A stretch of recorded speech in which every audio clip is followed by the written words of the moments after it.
HFY Stories. Supreme Commander Zelvax of the Velkorian Empire stood before the massive holographic display. His four eyes narrowed as he studied the small blue planet rotating slowly in the projection. Earth, a seemingly unremarkable world at the edge of what the Velkorians considered civilized space. Behind him, the War Council waited in respectful silence, their chitinous exoskeletons gleaming under the chamber's cold light. "This species calls themselves humans," Zelvax announced, his voice a low rumble that reverberated through the chamber. "Our scans indicate they've achieved minimal space travel capabilities. Their technology is crude. Their planetary defenses are negligible." He flicked one of his secondary limbs, and the hologram zoomed in to show Earth's orbital installations, a few primitive space stations, and a handful of military satellites.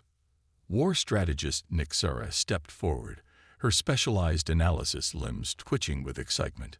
"Supreme Commander, our infiltration probes have been monitoring their communications networks for the past 3 cycles. They are fractured, divided into nearly 200 separate political entities. They spend more resources fighting amongst themselves than developing unified defenses." "And their weapons?" asked Elder Krivosh, the oldest member of the War Council. "Primitive nuclear devices, chemical propellants, projectile weapons," Nixara replied with a dismissive gesture. "They've barely harnessed plasma technology, and their understanding of quantum mechanics is rudimentary at best." Zelvax tapped a sequence into the console, and the hologram shifted to display the Velkorian battle fleet, thousands of ships arranged in perfect formation, each capable of reducing a planet's surface to molten slag in a matter of hours.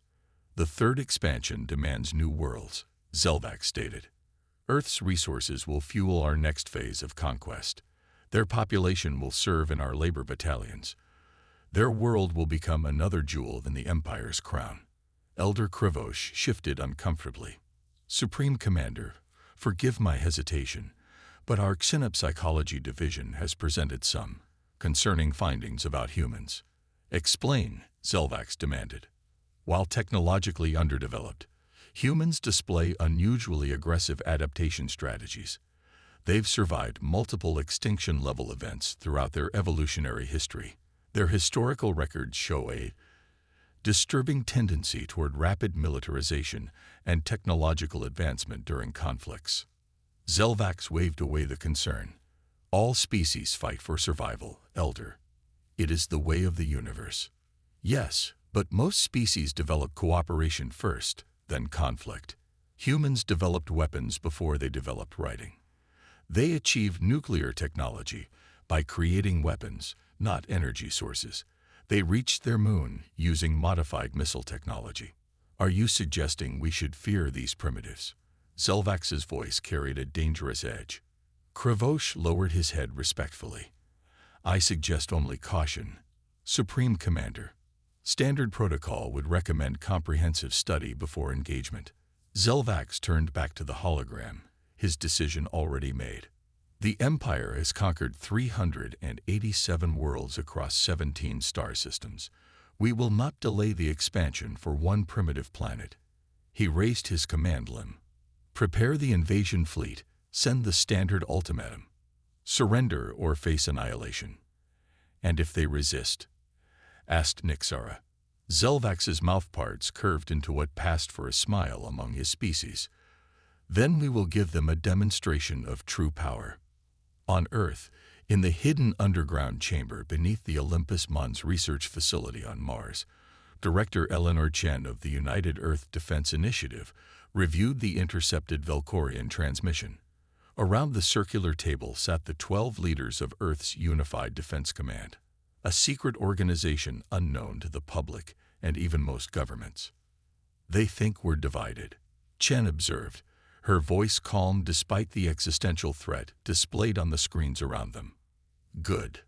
General Okonkwo, commander of the African Continental Forces, leaned forward. "The deception has worked better than we anticipated. They have no idea about the Unification Accords. Or the Mars installations," added Admiral Zhao. "Or the Jupiter shipyards. Or the Titan weapon platforms." Chen nodded, her eyes never leaving the data streaming across her tablet. For 150 years, we've maintained the illusion of a divided planet, while secretly unifying our defense capabilities. The Roswell incident in 1947 taught us one crucial lesson. We are not alone, and not everyone out there will be friendly. Dr. Rajavi, head of Technology, cleared his throat. Director, the Valkorian technology signatures match our predictions from the Proxima Centauri probe data. They rely heavily on magnetically contained plasma weapons and quantum-folded shields. Their FTL drive uses artificial wormhole generation. Vulnerabilities? Chen asked. Their shield harmonics can't adapt to frequency modulation faster than 0.3 seconds. Their wormhole generators require 20 seconds to stabilize for jumps. And Dr. Rajavi allowed himself a small smile. They appear to have no concept of quantum entanglement communications or dark energy manipulation. Chen nodded. So they won't detect our QE communications, and they'll have no defense against the penumbra weapons. None whatsoever, confirmed Dr. Rajavi. Chen stood, and the room fell silent. For generations, humanity has prepared for this moment. Since we discovered the alien ship at Roswell and reversed engineered its technology, we've maintained a facade of division while secretly unifying. We've hidden our true technological progress behind corporate patents and classified military projects. She walked to the holographic display and expanded the view to show the solar system. Hundreds of stealth installations appeared, invisible to conventional sensors, but responsible for humanity's true advancement into the stars. The Valkorians see what we want them to see, a fractured, primitive species barely able to reach its own moon. They don't see the unified defense grid. They don't see the phase-shifted fleet. They don't see the quantum weapons or the dark energy manipulators. General Okonkwo frowned. Director, I understand the strategic advantage of allowing the Valkorians to attack first, but civilian casualties will be minimized, Chen assured him. The planetary shield grid can be activated within 3 seconds of the first hostile action. Evacuation protocols have been embedded in civilian emergency systems for decades. When they strike, we'll be ready. Admiral Zhao looked troubled. And after we repel them, they'll return with a larger force. Chen's expression hardened. No, they won't. Protocol Prometheus authorizes full counteroffensive measures. We won't just defend Earth, we'll end the Valkorian threat permanently.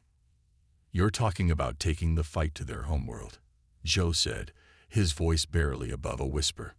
I'm talking about showing the galaxy that humanity is not to be trifled with, Chen replied. For too long, we've prepared in secret. After this, no species will mistake our technological development again.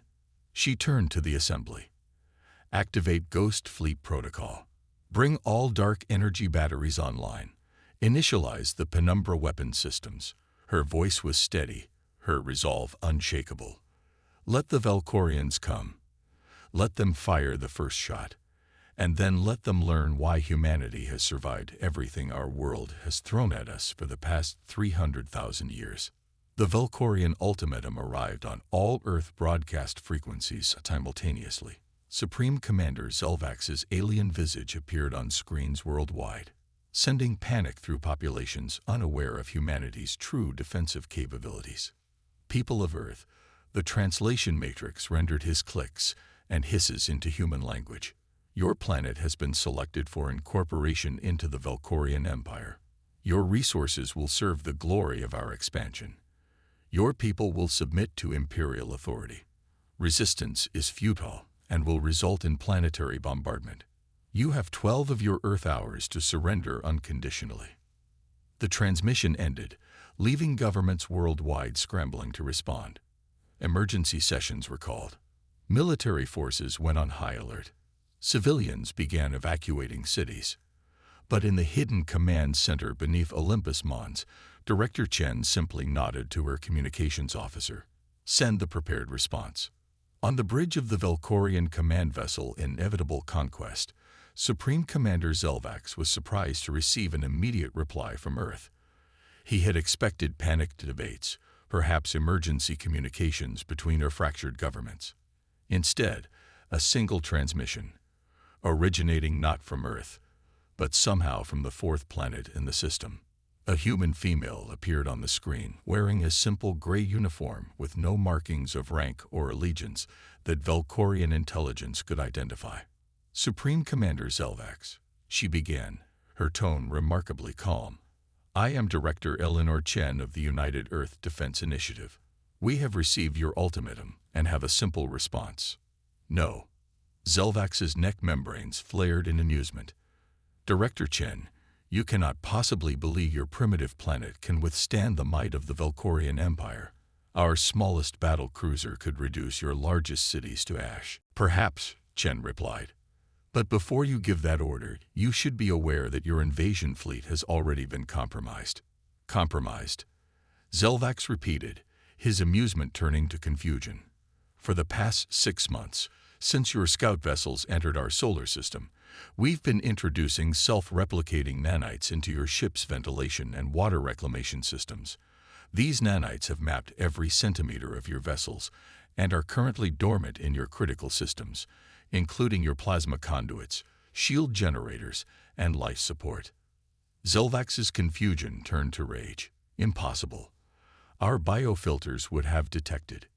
"Your biofilters are designed to detect biological agents," Chen interrupted. "Our nanites are quantum-entangled synthetic structures. They don't register on your sensors because, technically speaking, they don't fully exist in your dimension." Zelvax turned to his science officer, who was frantically checking the ship's systems. After a moment, the officer looked up, his 4 eyes wide with fear. "Commander, she's telling the truth. I'm detecting something in the secondary plasma conduits. It's spreading." Chen continued, her voice still unnervingly calm. "You have 1 hour to withdraw your fleet from our solar system. After that, we will activate the nanites. Your ships will be disabled, your life support systems will fail, and your crews will die. This is not a negotiation. You expect me to believe that a species that still uses combustion engines in their ground vehicles has mastered nanotechnology beyond our understanding." Zelvax snarled. Chen's expression didn't change. "What you see of Earth is what we want you to see, Commander. Your intelligence is based on what we've allowed you to gather. You've monitored our public broadcasts, our civilian infrastructure, our visible military capabilities. You haven't seen what lies beneath." She leaned forward slightly. 1 hour, Commander. Withdraw or face extinction." The transmission ended. Zelvax turned to his war council, their exoskeletons now clicking with agitation. "It's a bluff," he declared, a desperate attempt to avoid the inevitable. Elder Kravosh wasn't convinced. "Commander, if there's even a possibility she's speaking the truth." "Enough," Zelvax roared. "I will not retreat based on empty threats from primitives." He turned to his weapons officer. "Target their largest population centers. Begin the bombardment. Show them the consequence of defiance." The Velkorian fleet moved into attack formation, their plasma weapons charging. The first volley launched toward Earth, streams of superheated matter that would reduce cities to craters. But the plasma bursts never reached the atmosphere. Instead, they impacted an invisible barrier that flared brilliant blue upon contact, absorbing the energy and dissipating it harmlessly. "What is this?" Zelvax demanded. "Some kind of planetary shield," his science officer reported, voice quavering. But the energy readings, it's impossible. They're manipulating dark energy on a planetary scale."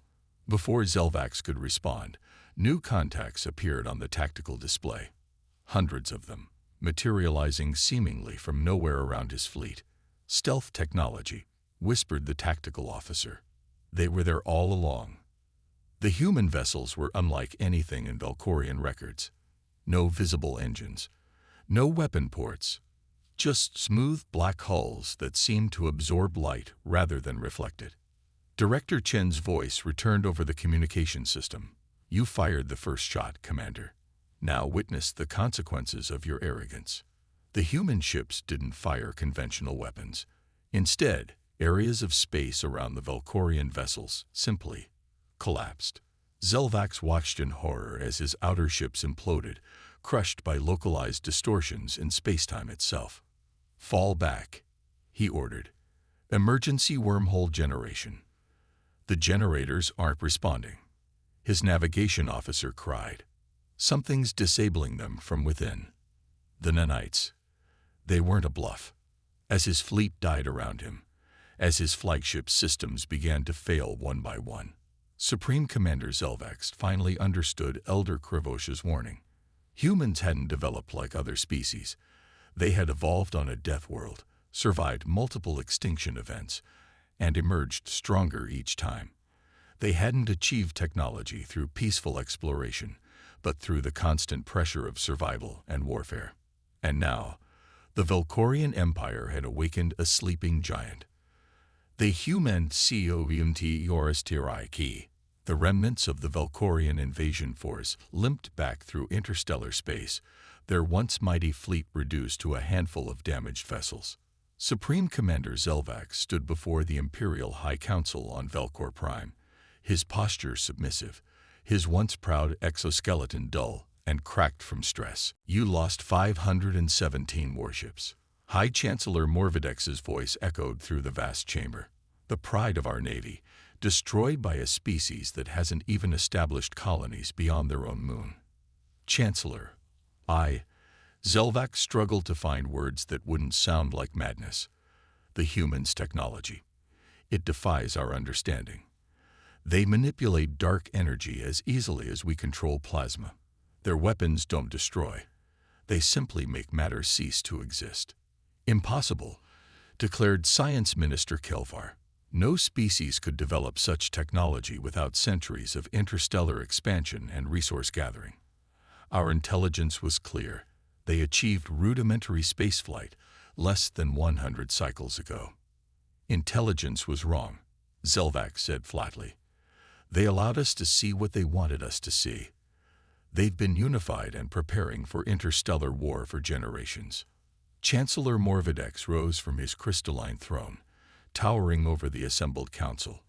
"Regardless of how this disaster occurred, we must respond decisively. The Empire cannot show weakness. We will assemble the Grand Fleet, all 17 battle groups. We will reduce their world to ash." From the shadows at the edge of the chamber, a voice spoke, quiet but carrying weight that silenced even the Chancellor. "That would be unwise." Imperial Intelligence Director Silith glided forward, her segmented body moving with unnatural grace. Unlike most Valkorians, her exoskeleton was midnight black, adapted for her work in the darkness of espionage and subterfuge. "Speak, Director," the Chancellor commanded. "The humans let Commander Zelvax's ships escape," she said simply. "They could have destroyed them all, but they allowed enough to return to deliver a message." "What message?" asked Morvidex. "That they are not to be underestimated again." Silith activated a small projector on her utility limb. A holographic display showed the aftermath of the battle. The destroyed Valkorian ships, the mysterious human vessels. "Our survivors report that after the initial engagement, the humans ceased their attack. Their leader, this Director Chen, transmitted a final communication. The hologram shifted to show the human female. Her message played for the stunned council. Supreme Commander, you may return to your empire with this warning. The human species has evolved through constant conflict and survival. We have faced extinction many times and emerged stronger. We did not seek this war, but we are prepared to end it. Withdraw from our space permanently, or face the consequences of your aggression." Silence fell over the council chamber. "Threats," the Chancellor finally said. "Empty threats from a single world against an empire of thousands." "I think not," Silith countered. "My agents have been analyzing the battle data. The human weapons are beyond our science, yes, but more concerning is their strategic approach. They knew exactly where to strike, how to disable rather than destroy when it suited them, and how to maximize psychological impact." "Your point, Director?" the Chancellor asked impatiently. They think like us, Chancellor. They understand conquest and deterrence, but they have weapons we cannot counter. Syleth's compound eyes gleamed. I believe they are showing remarkable restraint. Before the Chancellor could respond, the chamber's emergency alert system activated. The central hologram shifted to show the Imperial defense grid. Red warnings flashed throughout the display. Unknown vessels detected in the Vermilion sector, announced the automated system. Unknown vessels detected in the Celadon sector. Unknown vessels detected in the Imperial core systems. Impossible, the Chancellor roared. No fleet could penetrate our defense grid without detection. Science Minister Kelver frantically reviewed the incoming data. These aren't ships in the conventional sense, he reported, mandibles clicking in agitation. They appear to be some kind of automated probes, but they're not using any propulsion system we can detect. They're just appearing. The holographic display updated to show the probes, small black spheres that seemed to absorb all light that touched them. Thousands of them, now appearing throughout Valkorian space. Quantum tunneling, Syleth whispered. They've mastered quantum tunneling on a macroscopic scale. A new transmission cut through all Imperial channels. Director Chen's face appeared on every screen in the council chamber. Attention, Valkorian Empire. Your unprovoked aggression against Earth cannot go unanswered. Consider these probes our response. The Chancellor found his voice. What do you want? Resources. Territory. We want understanding, Chen replied. Understanding that humanity is not to be threatened. Each probe now in your space contains a single dark energy converter, harmless on its own. But should your empire take any hostile action against Earth or any human settlement in the future, all converters will activate simultaneously. And do what exactly? The Chancellor demanded. Create a cascading quantum disruption that will render your systems uninhabitable for approximately 10,000 years. Chen stated matter-of-factly. We call it the Prometheus Protocol. It ensures that any species that attacks humanity faces extinction. Science Minister Kilvar frantically analyzed the probes. Chancellor, she's not bluffing. These devices contain energy signatures similar to the weapons that destroyed our fleet. If they all activated at once, the chamber fell silent as the implications became clear. The mighty Valkorian Empire, conquerors of 17 star systems, now faced an ultimatum from a species they had dismissed as primitive just days earlier. Chancellor Morvedek slowly sank back onto his throne. You would hold an entire civilization hostage, as you would have subjugated ours, Chen countered. The difference is that we don't want your resources, your territories, or your servitude. We want only to be left in peace. And if we agree? The Chancellor asked. Then the probes remain dormant. They will serve as a reminder and a deterrent, nothing more. In time, as trust develops, they may be removed. Chen's expression softened slightly. Chancellor, humanity has no desire for conquest. Our history has taught us the cost of war, but it has also taught us to be prepared for it. The Chancellor looked to his advisors. Syleth nodded almost imperceptibly. Even Supreme Commander Zelvax, disgraced though he was, indicated agreement. Very well, Chancellor Morvedex declared. The Valkorian Empire will withdraw from Earth space. We will establish a formal non-aggression pact. A wise decision, Chancellor, Chen replied.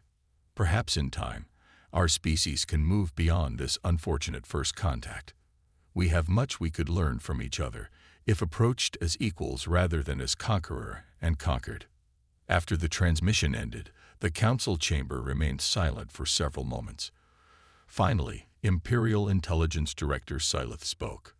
Chancellor, with your permission, I would like to establish a new division dedicated to understanding human psychology and culture. Clearly, our previous assessments were inadequate.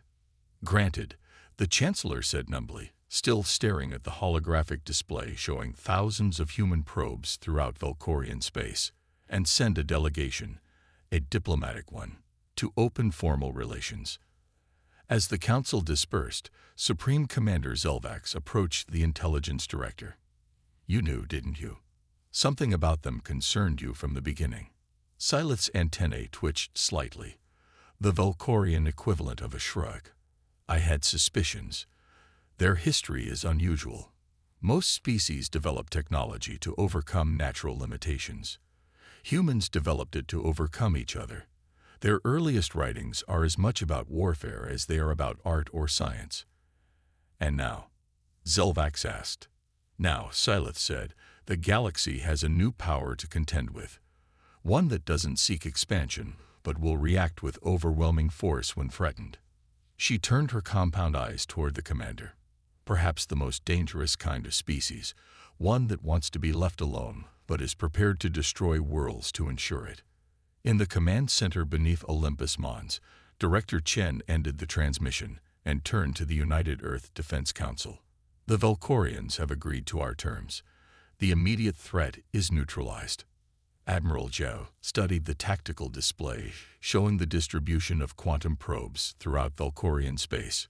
Do you think they'll honor the agreement? They'll have no choice, Chen replied. The probes are real, and so is the threat they pose. The Valkorians are conquerors, but they're not suicidal. General Okonkwo cleared his throat.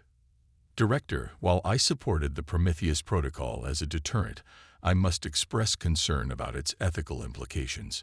We're holding billions of lives hostage, a necessary demonstration, Chen said firmly. For generations, humanity prepared in secret, unified by the knowledge gained from the Roswell craft.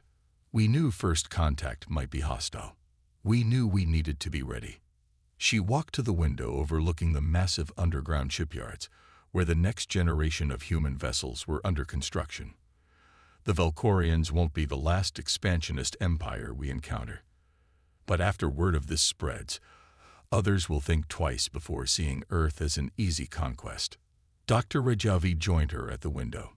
What happens now, Director? Chen's expression softened slightly. Now we reveal the truth to our own people. The time for secrecy is over.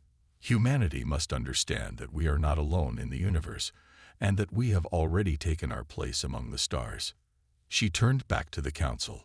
For over a century, we've maintained the illusion of a divided planet, while secretly unifying our defenses and advancing our technology. We've hidden our progress to avoid drawing attention until we were ready. Now we step onto the galactic stage, not as conquerors, but as equals to be respected, and perhaps in time, feared. And the unification? Asked Admiral Zhao. The public revelation that world governments have been secretly cooperating for generations. There will be shock, anger, accusations of conspiracy and cover-up. Chen nodded. All true and all necessary, but ultimately, humanity will understand why we did what we did, because today proved us right. As the council meeting concluded, Chen remained at the window, watching the activity in the shipyards below. Humanity had survived its first interstellar conflict, not through luck, but through generations of preparation and unity of purpose. The galaxy now knew that Earth was not a primitive world ripe for conquest, but home to a species that had mastered the art of survival through countless challenges. The age of secrecy was ending. The age of humanity's emergence onto the galactic stage had begun, and any power that threatened Earth's existence would learn what the Valkorians now knew. When faced with extinction, humans respond with utter destruction.